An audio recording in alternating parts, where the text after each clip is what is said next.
Buenos días, Dios le bendiga, le habla su amigo y hermano Saúl Rivera, siervo y amigo de Jesucristo, aquí en una tarde preciosa bajo un silbo apacible del miércoles 16 de julio del 2025. Retomando los pequeños estudios a modo de reflexión bajo el cuaderno de estudio Estudios Bíblicos para la Vida, hoy vamos a hablar un tema sumamente importante. Todos los temas son importantes, pero este tema es sumamente importante. Y el próximo es mucho más todavía. El título: Jesús murió por mí. Jesús murió por mí. Y como ven, hemos estado recorriendo las escrituras basadas en el Evangelio de Juan, en el cual estamos ahora entrando al capítulo 19. Y les hago una pregunta. Si Jesús murió por mí, ¿qué nos enseña la cruz sobre Dios? ¿Qué nos enseña la cruz sobre Dios? Para que puedan tener una base dentro de este tema que es medular para el cristiano y para todo el mundo. Tengan como idea central, como tema central, la muerte de Jesús en la cruz hizo posible el perdón para mí. La muerte de Jesucristo en la cruz hizo posible el perdón para mí y para ti. Vayamos entonces al libro de Juan, capítulo 19, verso 16 al 19. Dice: así que entonces lo entregó a ellos para que fuese crucificado. Tomaron pues a Jesús y le llevaron. Verso 17. Y él, cargando su cruz, salió al lugar llamado la Calavera, y en hebreo Gólgota. Y allí le crucificaron, y con él otros dos, uno a cada lado, y Jesús en el medio. Escribió también Pilato un título que puso sobre la cruz, el cual decía: Jesús Nazareno, Rey de los judíos. Como una anécdota contada por parte del autor del libro, cuenta que cuando él, siendo pequeño, de niño, sus padres lo llevaban a estas procesiones de Semana Santa. No tuve esa experiencia porque yo fui criado en el Evangelio, pero para todo aquel que haya estado en el catolicismo, esto pues puede ser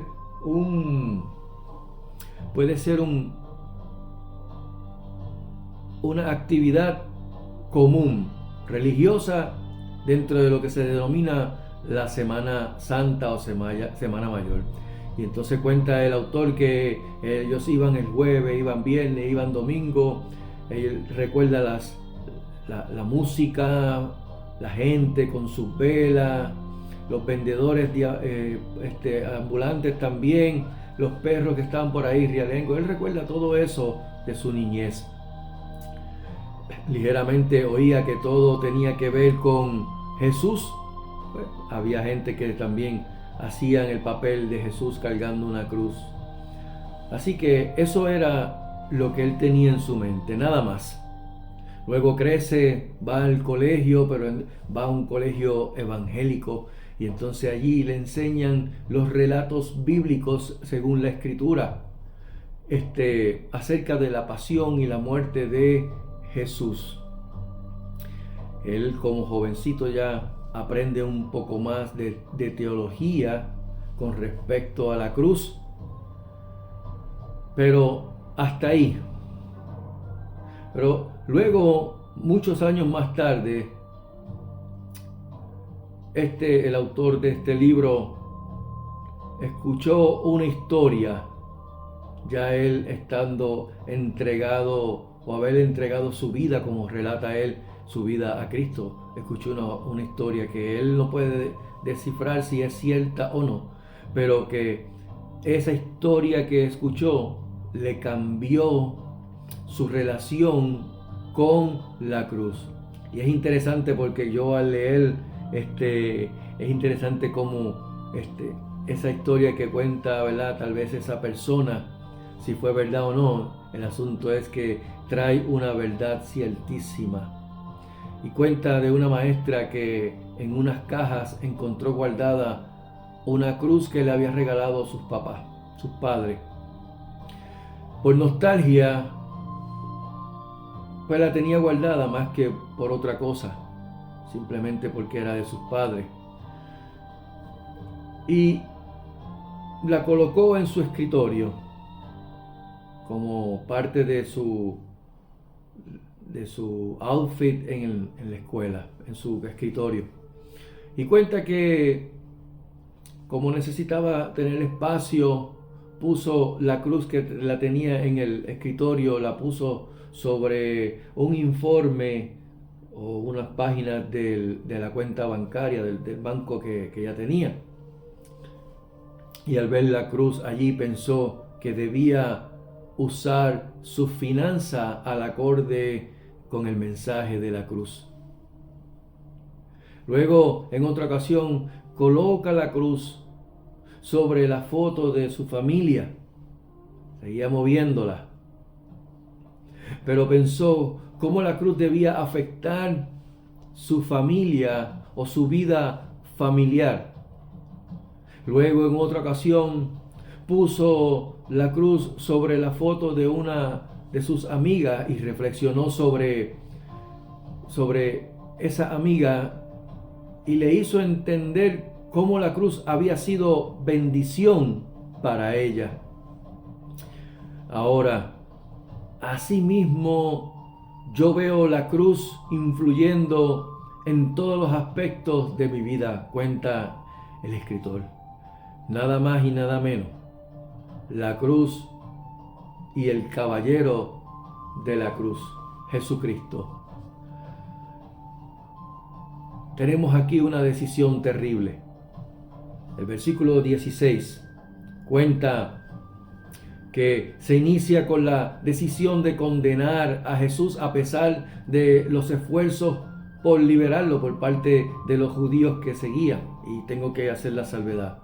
Cuando en la Escritura se habla de judíos, refiriéndose a estar en contra de la palabra, se está refiriendo a una clase en particular de judíos que estaban en contra de Jesús, los del Sanedrín, los de la sinagoga, los sacerdotes, los escribas, los fariseos y los saduceos, la clase religiosa.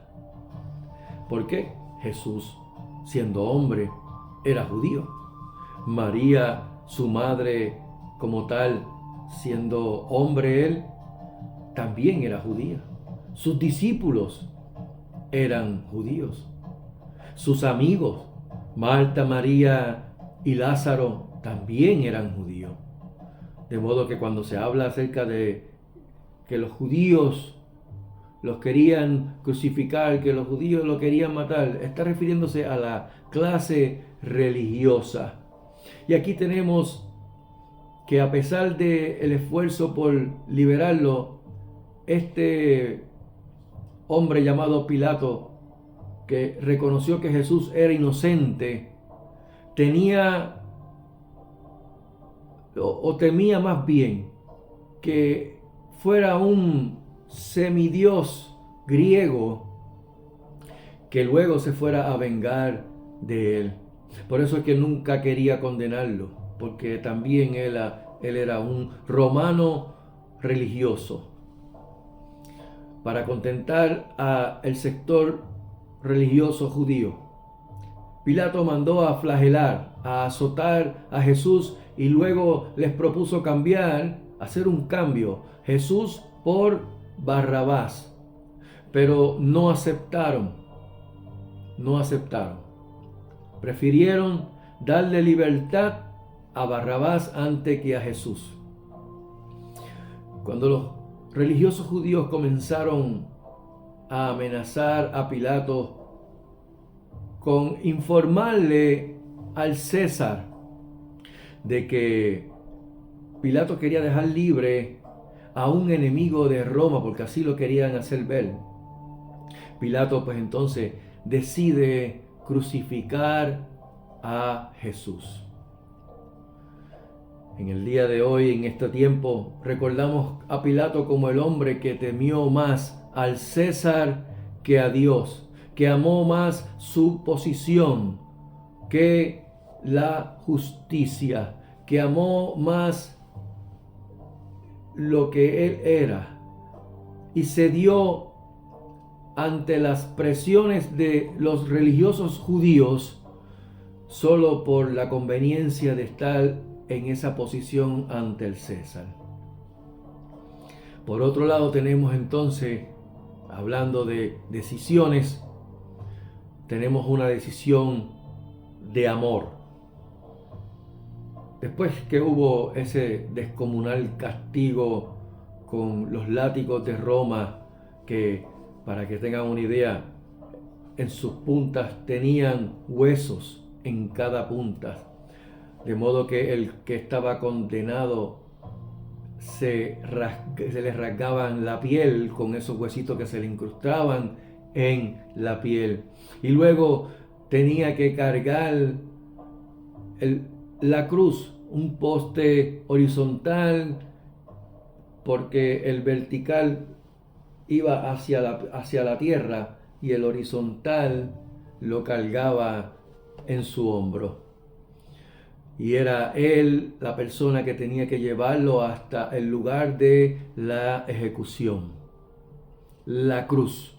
La cruz que Jesús cargaba, ¿sabes qué?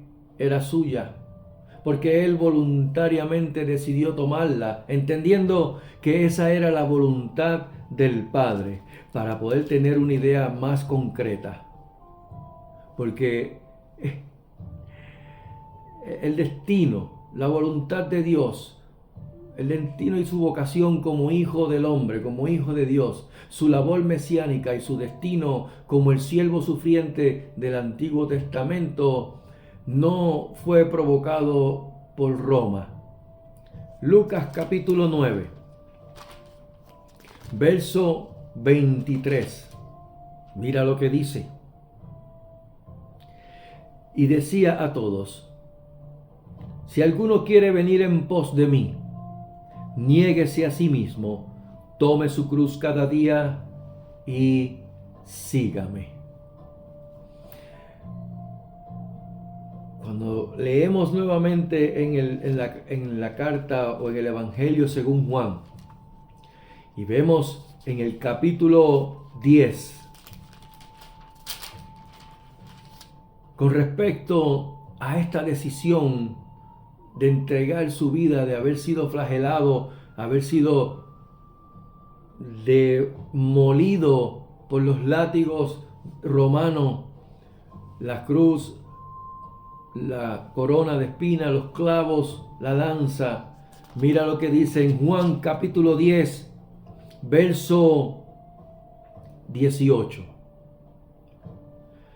Nadie me la quita. Voy a leerlo del verso 17. Por eso me ama el Padre, porque yo pongo mi vida para volverla a tomar.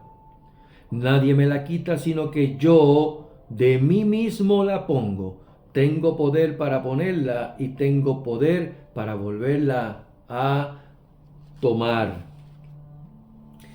De modo que tenemos aquí a Jesús, que tiene la potestad y tuvo la potestad de dar su vida por el pecado tuyo y mío.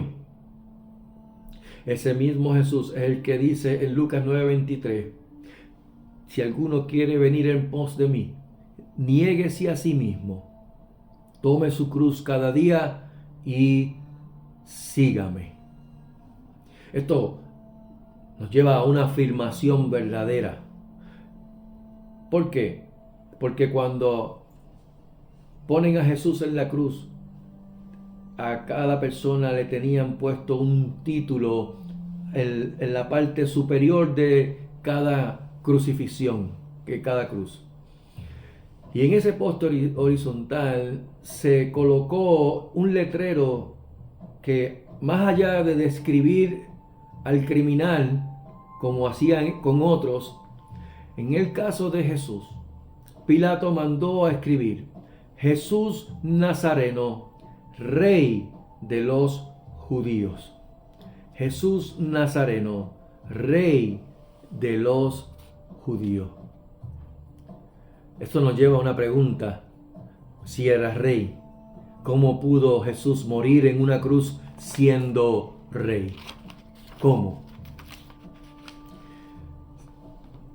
Pilato, sin saberlo, este representante del imperio romano, reconoció a Jesús como el rey legítimo de los judíos y no Herodes. Asimismo, Pilato, con su rótulo en hebreo, griego y latín, sin darse cuenta, reconoce que Jesús señorea sobre la religión, hebreo, sobre la filosofía, griego, y sobre los gobiernos humanos, latín, porque Roma, el idioma de Roma era el latín. De modo que entonces, cuando los líderes judíos leyeron la inscripción, estos religiosos le pidieron a Pilato que agregara, no que borrara, que agregara al título que él dijo: soy rey de los judíos. Pero Pilatos les respondió contundentemente y le dijo: lo que he escrito, he escrito. Suena cuando Jesús le recarga a Satanás, el diablo, que el Señor lo reprenda. Cuando quiso tentarlo con la palabra, que Jesús mismo le dice: porque escrito está. Punto. Y aquí tenemos a Pilato diciendo lo mismo: lo que he escrito, he escrito.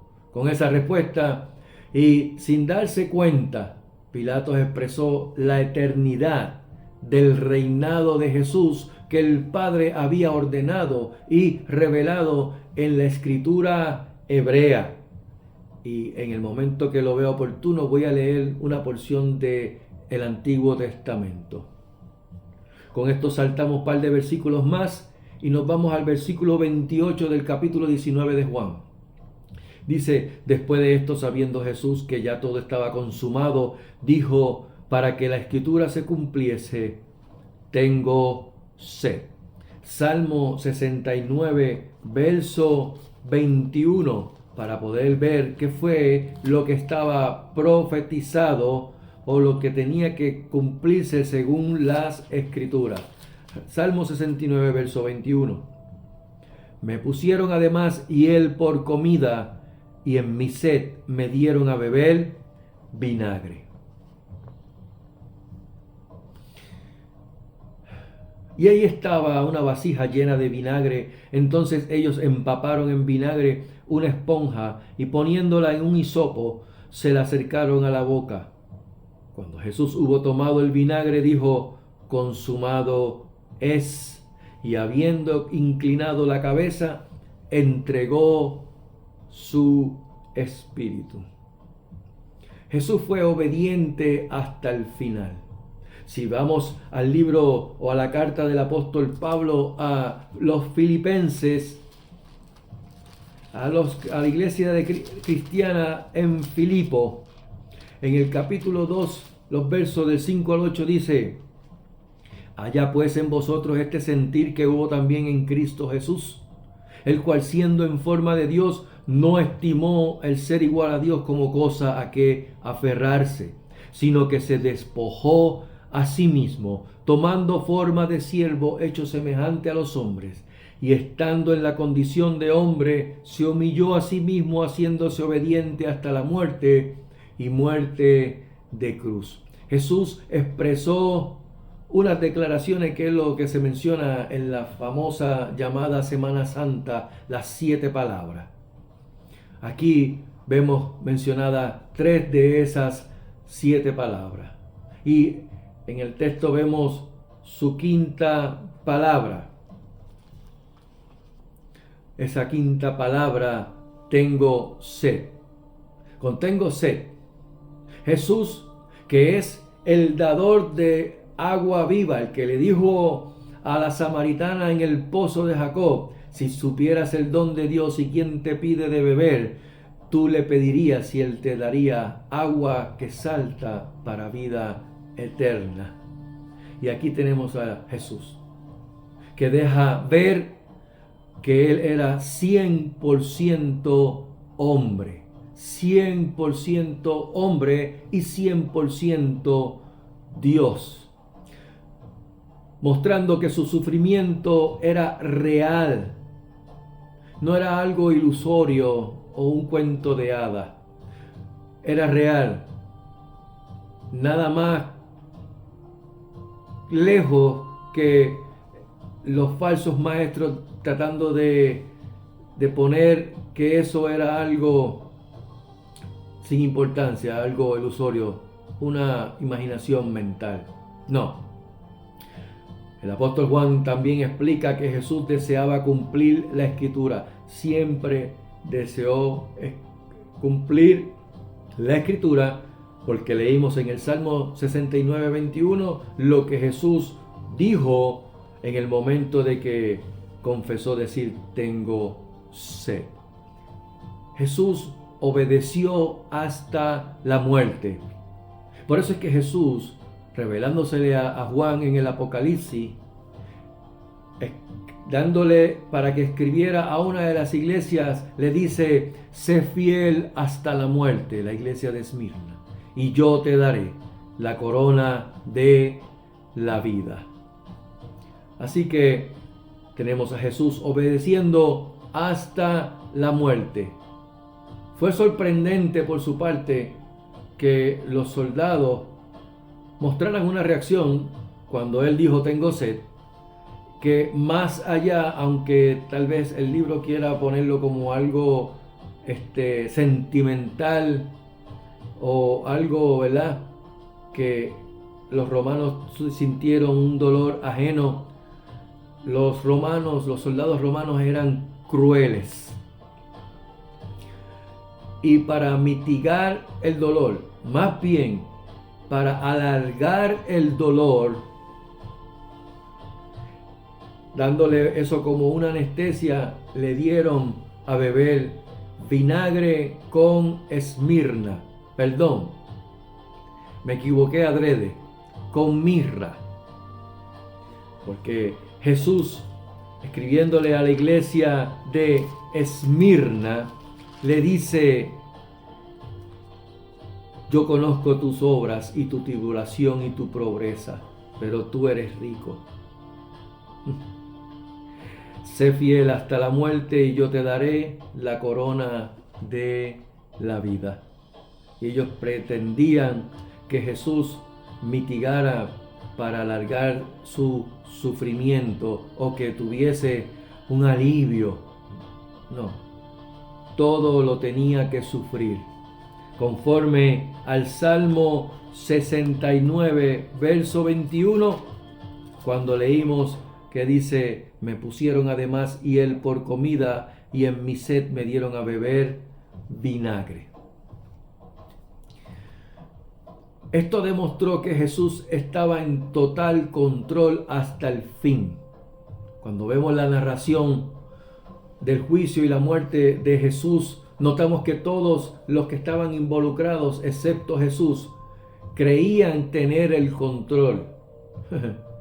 Estos religiosos judíos capturaron a Jesús, lo trajeron ante las autoridades romanas, presionaron a Pilato para que ordenara la crucifixión de Jesús. Es obvio que Herodes y Pilatos alardeaban de esas posiciones dadas por el César y del poder imperial de Roma, pero los soldados romanos maltrataron a Jesús, demostrando que ellos creían poder hacer lo que querían con él, con el cuerpo de él, sin rendirle cuentas a nadie. Por eso echaron suerte sus vestidos. Por eso lo azotaban 40 veces más menos una. Jesús le recordó a Pilato que su autoridad verdadera viene de arriba. Y él podía clamar a Dios o simplemente decir, vengan legiones. Y el Padre podía enviar 12 legiones de ángeles a su rescate. Sin embargo, no lo hizo y le voy a mencionar más adelante por qué él no hizo tal cosa. Y aquí llevamos a la misión cumplida por parte de Jesús. Jesús nunca perdió su conciencia. Él cumplió cada detalle de la Escritura y luego entregó su espíritu. De modo que, misión cumplida, Jesús exclamó, Tetelestai, Tetelestai, una expresión o una palabra que expresa la idea del deber cumplido o de una deuda pagada en su totalidad. Mientras que la frase consumado es podía entenderse como un grito de angustia por la vida que estaba por concluir o el alivio de ese sufrimiento que se acababa. Según otros pasajes del Nuevo Testamento, se entiende la palabra más allá de consumado es la palabra tetelestai, una expresión de victoria. Cuando el apóstol Pablo dice, ¿dónde está, oh muerte, tu aguijón? ¿Dónde, oh sepulcro, tu victoria? Solvida es la muerte en victoria. Aleluya. En la cruz, Jesús, habiendo vivido una vida de obediencia total a la palabra, perfecta obediencia a la palabra de Dios, pues Él era la palabra, era el verbo. En el principio era el verbo, y el verbo era con Dios, y el verbo era Dios. Así que Él vivió una vida completamente en obediencia perfecta. Redime al mundo, ¿de quién? Del Padre.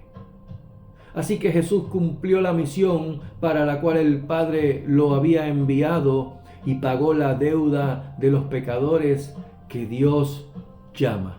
Luego Jesús entregó voluntariamente su espíritu al Padre, dio su vida, pero el mundo le correspondió en su nacimiento con un pesebre para nacer.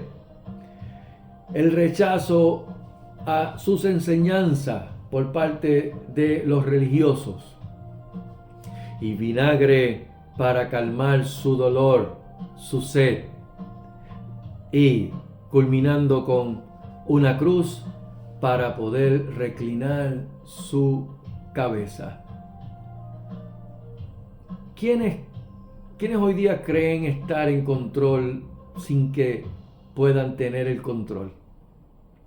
Cuando leemos Juan, verso 38 del capítulo 19, después de todo eso, José de Arimatea, que era discípulo de Jesús, pero secretamente por miedo de los judíos, rogó a Pilato que le permitiese llevar el cuerpo de Jesús, y Pilato se lo concedió. Entonces vino y se llevó el cuerpo de Jesús. También Nicodemo, el que antes había visitado a Jesús de noche, vino trayendo un compuesto de mirra, de esmirna, mirra, y de aloes, como 100 libras. Tomaron pues el cuerpo de Jesús y lo envolvieron en lienzos con especias aromáticas, según es costumbre sepultar entre los judíos. Y en el lugar donde había sido crucificado había un huerto, y en el huerto un sepulcro nuevo, en el cual aún no había sido ninguno puesto allí. Allí pues, por causa de la preparación de la Pascua de los judíos y porque aquel sepulcro estaba cerca, pusieron a Jesús. Y aquí tenemos a Jesús realmente muerto. Estos crucificadores romanos, estos crucificados por los romanos, agonizaban desnudos y colgados hasta por 3 días, 36 horas. Día y medio. Pero a veces los romanos aceleraban la muerte de los condenados quebrándole los pies o los huesos de las piernas para provocarle que se asfixiaran. Los romanos dejaban los cuerpos a la vista pública durante varios días. Sin embargo, a los judíos se les permitía bajar al cuerpo antes del anochecer del día en que estas personas morían a causa de la ley mosaica. Pero respecto a Jesús, los romanos no tuvieron necesidad de quebrarle los huesos, como se menciona en el Salmo 34, verso 20. Él guarda todos sus huesos, ni uno de ellos será quebrantado. Aleluya. Sin embargo, se cercioraron de su muerte y le atravesaron con una lanza su costado, por donde salía agua y sangre. Agua y sangre según el profeta Zacarías.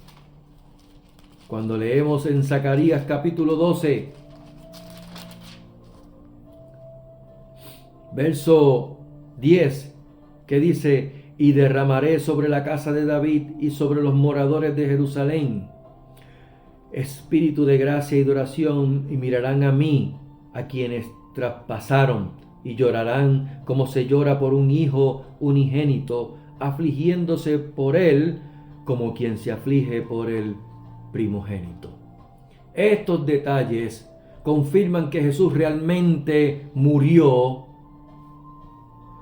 y dejan sin validez las teorías que afirman lo contrario, de que Él no murió. Te hago la pregunta: ¿cómo afecta nuestra vida saber que moriremos? ¿Cómo afecta tu vida sabiendo que puedes morir en cualquier momento? Seguido a eso, tienen que hacer un entierro apresurado, como se mencionó en el verso 38 al 42. De modo que los amigos de Jesús impidieron que su cuerpo terminara en una fosa común, que era la costumbre romana con los cuerpos de los crucificados. Al ser sepultado con los ricos, se cumplió en Jesucristo la profecía de Isaías capítulo 53. Y aquí es que quería llegar con lo que iba a comentarles o a mencionarles acerca del Antiguo Testamento. Todo Dios lo tiene previamente ya planificado. Isaías 53. ¿Quién ha creído a nuestro anuncio? ¿Y sobre quién se ha manifestado el brazo de Jehová? Subirá cual renuevo delante de él, y como raíz de tierra seca, no hay parecer en él. Y ni hermosura le veremos, mas sin atractivo para que le deseemos. Despreciado y desechado de entre los hombres, varón de dolores, y como que escondimos de él el rostro. Fue menospreciado y no lo estimamos. Ciertamente llevó él nuestras enfermedades y sufrió nuestros dolores, y nosotros le tuvimos por azotado, por herido de Dios y abatido. Mas él herido fue por nuestras rebeliones, molido por nuestros pecados, y el castigo de vuestra paz fue sobre él, y por su llaga fuimos todos nosotros curados. Todos nos descarriamos como ovejas, cada cual se apartó por su camino, mas Jehová cargó en él el pecado de todos nosotros. Angustiado él y afligido, no abrió su boca. Como cordero fue llevado al matadero y como oveja delante de sus trasquiladores, enmudeció y no abrió su boca. Por cárcel y por juicio fue quitado, y su generación, ¿quién la contará? Porque fue cortado de la tierra de los vivientes, y por la rebelión de mi pueblo fue herido. Mira el verso 9. Y se dispuso con los impíos su sepultura, mas con los ricos fue en su muerte, aunque nunca hizo maldad ni hubo engaño en su boca. Y aquí está lo más interesante. Con todo eso, Jehová quiso quebrantarlo, sujetándole a padecimiento. Cuando haya puesto su vida en expiación por el pecado, verá linaje, vivirá por largos días, y la voluntad de Jehová será en su mano prosperada. Aleluya. Realmente Jesús tenía el control de todo. Dios el Padre y Dios el Hijo tenían el control de todo. Pilato prefirió la amistad con el César antes que hacerle justicia a Jesús. Los líderes religiosos judíos prefirieron mantener sus posiciones antes que recibir al Mesías que decían ellos mismos esperar y del cual los profetas le hablaron en la antigüedad. La multitud prefirió soltar a un delincuente llamado Barrabás antes que al perfecto Hijo de Dios. Pero en medio de todo eso, Jesús estaba en control, como lo leímos en Isaías 53. La cruz no le fue impuesta. Él la tomó voluntariamente porque esa era la voluntad del Padre. Y el único medio para que la deuda del pecado quedara cancelada era por medio de la cruz. Y es su muerte la que le da el valor a este hombre llamado José de Arimatea y a Nicodemo, que también era un principal de la sinagoga, para dejar de esconder su relación de fe con Jesús y tener el valor ¿de qué? De mostrarse a Pilato y a los líderes judíos religiosos como seguidores de Jesús. ¿Estás dispuesto a dejar cualquier influencia política, social, por causa de Jesucristo? Aún de la misma familia, por causa de Jesucristo. El apóstol Pedro, cuando Jesús dijo que iba a ser entregado y crucificado y muerto, Pedro sacó pecho y dijo: aunque estos otros te negaren, yo no te voy a negar. Y Jesús lo miró con compasión y le dijo: Pedro, Satanás ha pedido zarandearlos a ustedes, pero yo he rogado al Padre que tu fe no falte. Oye, Pedrito, ¿sabes qué? No cantará el gallo sin que antes tú me hayas negado 3 veces. Lo cual eso le tuvo que haber sabido a Pedro. Así que nosotros, al igual que todo el mundo en el tiempo antiguo, necesitamos vencer esos temores y hacer público nuestra fe en Jesucristo. El apóstol Pablo, hablándole a su hijo Timoteo, a su hijo en la fe espiritual Timoteo, le dijo: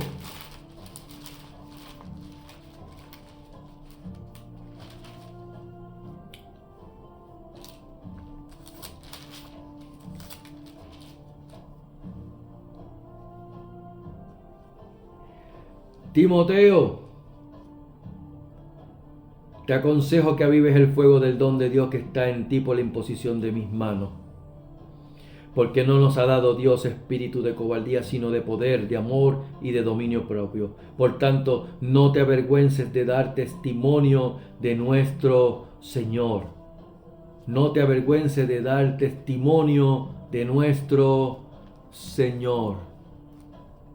Aleluya. Y el apóstol Pablo, escribiéndole a los romanos, a la iglesia en Roma, le dijo, comenzando en el capítulo 1, porque no me avergüenzo del Evangelio, porque es poder de Dios para salvación a todo aquel que cree, al judío primeramente y también al griego, porque en el Evangelio la justicia de Dios se revela por fe y para fe, como está escrito, mas el justo por su fe vivirá.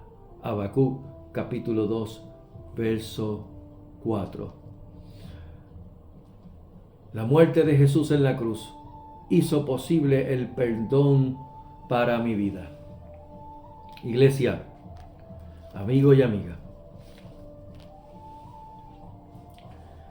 no hay nada que podamos hacer para obtener el perdón por nuestros pecados. Nada de parte de nosotros puede llevarnos a tener el mérito de la salvación. La salvación es por gracia. Efesios capítulo 2 le menciona el apóstol Pablo que esto es por gracia. Porque por gracia sois salvos por medio de la fe, y esto no de vosotros, pues es don de Dios, no por obra, para que nadie se gloríe.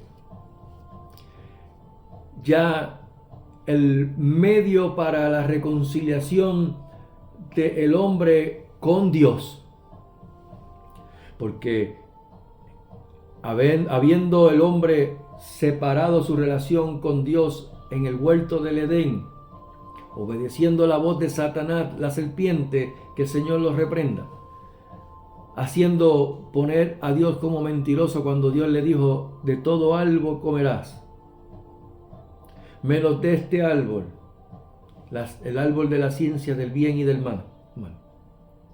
Porque de cierto, el día que de él comieras, de cierto morirás. Y la serpiente le dijo, no es que vas a morir, es que quizás puedes ser como Dios. Y obedecieron la voz de la serpiente antes que la voz de Dios. Por lo cual, la muerte cae sobre la humanidad. Y por cuanto todos pecaron, están destituidos de la gloria de Dios. De modo que, de la misma manera que en ese huerto del Edén, cuando Adán y Eva se encontraron desnudos y se escondieron, y Dios le hace la pregunta, ¿quién les dijo a ustedes, quién les enseñó que estaban desnudos? Simplemente el desobedecer a Dios, a su palabra, a su ley. Y ahí Dios hace el primer sacrificio, matando a un cordero y vistiendo con las pieles del cordero a sus dos preciadas criaturas, Adán y Eva. Que luego, posteriormente a eso, Abraham, luego de 100 años y teniendo a su hijo Isaac, el hijo de la promesa, y que Dios, para que viera Abraham cuán confianza tenía en Dios mismo, porque Dios conocía el corazón de Abraham, pero Abraham no sabía hasta qué punto él podía llegar, y Dios quería manifestárselo, y le dice, ve y trae tu hijo en sacrificio y sacrifícalo para mí. Y Abraham fue con su hijo, que no era un chamaquito, un nene chiquitito, sino que ya era un adolescente. Pero ahí está la obediencia del hijo hacia el padre. Y el hijo le pregunta, oye padre, yo veo la leña, está el fuego, está el puñal, pero no veo el animal para el sacrificio. Y Abraham contestándole, sabiendo que Dios tiene el control de todo. Abraham le contestó, mira lo que le dijo. Abraham le pudo haber dicho, ya el Señor nos va a proveer de algo por ahí. Ya aparecerá algo por ahí. No. Abraham lo que le dijo fue, Dios se proveerá. Dios se proveerá del sacrificio. No que le iba a proveer a ellos el animal para el sacrificio, sino que se iba a proveer él del sacrificio para que supiera el mundo que no es por obra para que nadie se gloríe, sino que él, de su voluntad, se proveyó el sacrificio. En aquel entonces, un carnero enredado entre un arbusto de zarza. Y allí encontró Abraham ese carnero y lo sacrifica. Fue Dios quien le dio el carnero, no Abraham que se lo buscara. Luego Moisés, Dios le dice, al anochecer, a la medianoche, el ángel de la muerte. Voy a pasar y el ángel de la muerte va a pasar sobre todas las casas, las entradas de las puertas.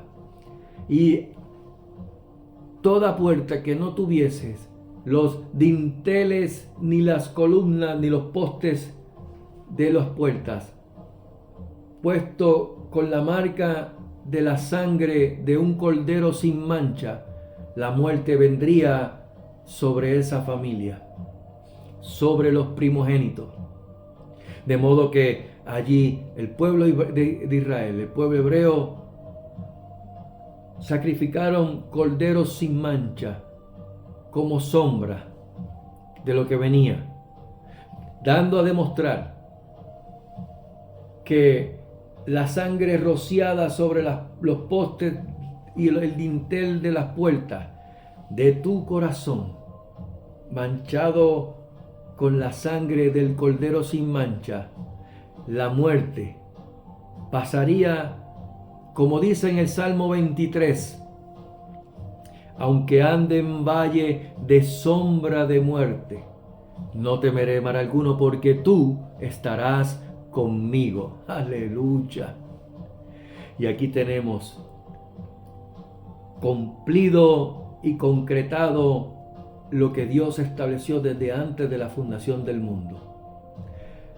El medio, la manera, la forma única y exclusiva de poder volver a tener relación entre Dios con el hombre, reconciliándose con el hombre, estando en paz con Dios. El shalom de Dios. ¿Por qué? Porque por cuanto todos pecaron, están destituidos de la gloria de Dios. Y dice en Romanos capítulo 3, verso 23, luego, siendo justificados gratuitamente por su gracia, mediante la redención que es en Cristo Jesús, a quien Dios puso como propiciación por medio de la fe en su sangre, para manifestar su justicia a causa de haber pasado por alto y en su paciencia los pecados pasados. Lo que posteriormente el apóstol Pablo le dijo a los gentiles en Grecia, en el Areópago. Hechos capítulo 17, verso 30 al 31, el cual te digo a ti, amigo y amiga, que Dios, habiendo pasado por alto los tiempos de esta ignorancia, ahora manda a todos los hombres en todo lugar a que se arrepientan, por cuanto ha establecido un día, al cual juzgará el mundo con justicia por aquel varón a quien designó, dando fe a todos con haberle levantado de entre los muertos. ¿Quién es ese? Jesucristo. Por cuanto todos pecaron y están destituidos de la gloria de Dios, pero Dios, justificados gratuitamente por su gracia, puso como propiciación por medio de la fe en su sangre a Cristo Jesús. ¿Qué tienes que hacer una vez tú recibas la gracia de Dios? ¿Sabes qué? La misericordia de Dios no alcanza al ser humano si en el ser humano no hay convicción de pecado y arrepentimiento. La Biblia dice en el Salmo 51, verso 17, que los sacrificios de Jehová son el espíritu quebrantado, al corazón contrito y humillado, no despreciarás tú, oh Dios. Y cuando tú vienes, amigo y amiga, vienes en un corazón o con un corazón humillado, contrito y humillado, arrepentido genuinamente, que por medio de la fe, por su palabra, porque en Romanos capítulo 10, verso 17 dice que la fe es por el oír y el oír por la palabra de Dios. Y cuando esa palabra entra a tu corazón, convence por su espíritu de pecado, de justicia y de juicio, te lleva a una convicción de pecado, el cual produce en ti arrepentimiento que transforma tu vida. La misericordia de Dios te alcanza y su gracia, que es Cristo Jesús, te salva. Eso va a producir en ti frutos de labios que confiesen el nombre de Jesucristo como tu Señor, porque Él es el Salvador. Pero Él quiere ser Señor de tu vida, para que luego digas, ya no vivo yo, mas vive Cristo en mí. Romanos capítulo 10, verso 8 al 10, más que dice, cerca de ti está la palabra, en tu boca y en tu corazón. Y esta es la palabra de fe que predicamos, que si confesares con tu boca que Jesús es el Señor y creyeres en tu corazón que Dios le levantó de entre los muertos, serás salvo, porque con el corazón se cree para justicia, mas con la boca se confiesa para salvación. No hay manera, amigo y amiga, no hay manera en que tú ni nadie pueda ser salvo sino por medio de Jesucristo, muerto y muerto en cruz, pero que también resucitó para darnos vida y vida en abundancia. Título del próximo estudio, reflexión que estaré, Dios mediante, hablando con ustedes. Jesús resucitó para darme vida. Que Jehová les bendiga y les guarde. Que Jehová haga resplandecer su rostro sobre ustedes y tenga de ustedes misericordia. Que Jehová alce sobre ustedes su rostro y ponga en ustedes shalom, paz. Que tengan una excelente mañana, tarde o noche cuando puedan ver este video y que lo puedan compartir para que este mensaje, esta enseñanza puedan seguir llegando a más vidas mientras el día dura, porque llegará el momento en que la noche llegue y ya no se podrá hacer nada. Pero que sobre todas las cosas, más que compartirla para que el evangelio se expanda y no aguantar el evangelio, porque YouTube lo aguanta por los algoritmos, si se detienen, más allá de todo eso, que la gracia y la paz de nuestro Señor Jesucristo sea sobre vosotros en sobreabundancia en Cristo Jesús. Que Dios le bendiga. Amén y amén. Dios te guarde.